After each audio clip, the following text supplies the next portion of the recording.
El área bajo una curva tiene que ver con Bernhard Riemann, matemático alemán, que realizó contribuciones muy importantes al análisis y a la geometría diferencial.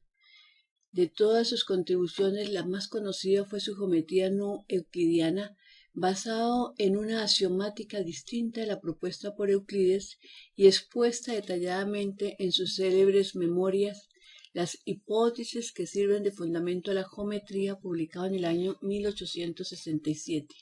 Esta geometría se sigue si se considera la superficie de una esfera y se restringen todas las figuras a esa superficie.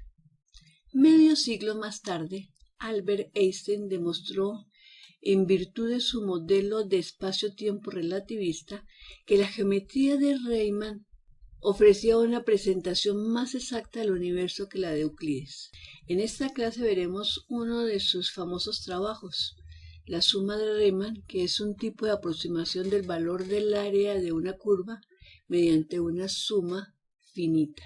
La medición de una superficie plana o región del plano limitada por segmentos rectilíneos es considerado parte de la geometría euclidiana. Conocemos muchas fórmulas para calcular el área de diferentes figuras geométricas como son el área del rectángulo, el cuadrado, el triángulo, el rombo, el paralelogramo y del trapecio como figuras básicas. Por ejemplo, para una función f de x igual a b, donde b es una constante, el área de f de x entre un intervalo de x es exactamente un rectángulo. Este rectángulo ya estaba definida como el área de esta figura geométrica por la geometría de Euclides como la base por la altura. Otra función podría ser, por ejemplo, f de x igual a x, que es una línea recta que pasa por el origen. Si limitamos esta línea recta en los valores de x entre 0 y b, entonces se genera una figura geométrica, un triángulo, en este caso rectángulo, cuya área también fue definida por la geometría de Euclides como la base por la altura dividido por 2. Podríamos tener, por ejemplo, el área de una función f de x más k, donde k es una constante. También es una línea recta, pero desplazado a un valor constante k.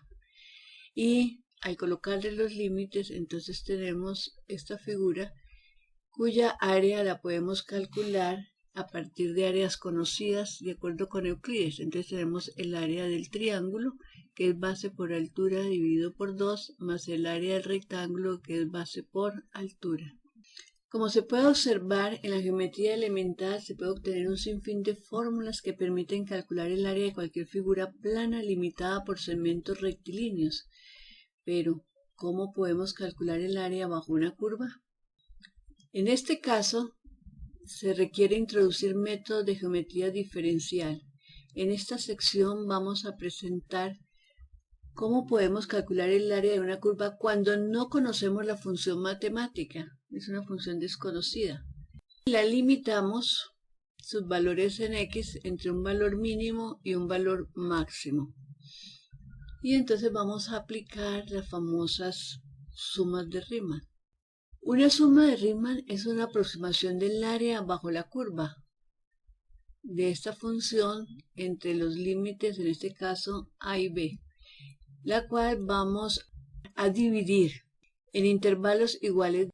En este caso tenemos los límites que son a y b, entonces este primer intervalo, el delta de x, va a ser la diferencia entre el valor máximo menos el mínimo de x sobre el número de segmentos que queremos.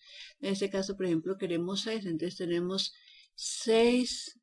Observen que esto no es más que un trapecio o un rectángulo con un triángulo arriba. Entonces, el área va a ser el área del rectángulo más el área del triángulo. Y para cada una de estas áreas aplicamos la misma relación matemática. La suma de ellas nos da el área bajo la curva. Existen 4 métodos propuestos por Riemann. Uno es la suma de Riemann por aproximación por exceso, ¿sí? La aproximación por defecto, una aproximación por valor medio y una aproximación trapezoidal. Veamos la primera de ellas. Entonces tenemos una aproximación por exceso. En esta suma, también llamada suma de Riemann por derecha, aproximamos el área con rectángulos donde la altura de cada rectángulo es igual al valor de la función en el extremo derecho de la base. Encontramos el área, entonces vamos midiendo cada punto y vamos sumando estas áreas. Como ustedes ven, la suma en este caso son 1, 2, 3, 4, 5, 6, 7, 8, 9, 10. Hicimos 10 divisiones. Entonces sumamos los rectángulos de esas 10 divisiones y nos da 83.16 unidades al cuadrado, porque es un área. Y el valor exacto es 72. Lógico, aquí podemos ver que estamos sumando por exceso áreas que no corresponden. El otro método, por defecto. Entonces acá vamos a dibujar los rectángulos, pero basándonos en el punto de la izquierda. La aproximación de la función por su valor en el punto extremo izquierdo proporciona múltiples rectángulos con bases delta de x. Entonces el área nos da 61,56 unidades al cuadrado, mientras que la real es de 72, o sea que da menor. Pero lo que hacemos es que tomamos los valores del máximo y del mínimo, sacamos el valor medio y dibujamos los rectángulos, entonces ya el error va a ser mucho menor. Fíjense que el error ya se aproxima más al valor real. El valor de la sumatoria de las áreas de los rectángulos es más cercano al valor real. Y el otro es el del trapecio.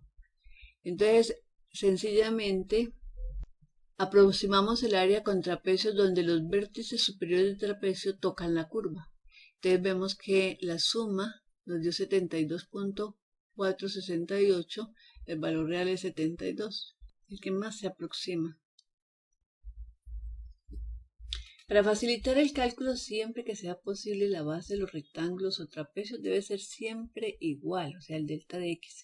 Y mientras más rectángulos y trapecios usamos, más cercana será la aproximación del área. Veámoslo con uno de ellos. Entonces acá estoy cambiando el número de rectángulos que estoy haciendo y pueden observar cómo va disminuyendo el área. Sabemos que esta área es de 72. A medida que aumenta el número de divisiones, o sea, cuando delta de x se hace más pequeño, el área se va aproximando al valor real.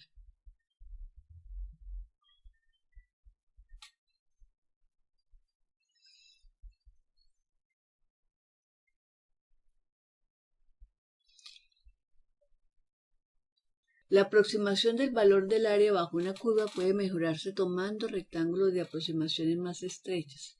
La idea de la integral es incrementar el número de rectángulos n hacia el infinito y tomando el límite cuando el ancho del rectángulo tiende a 0.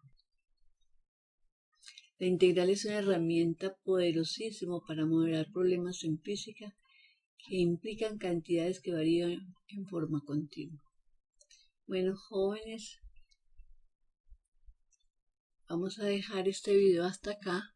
En la próxima vamos a mostrar cómo realicé algunas de las demostraciones que presenté en este video.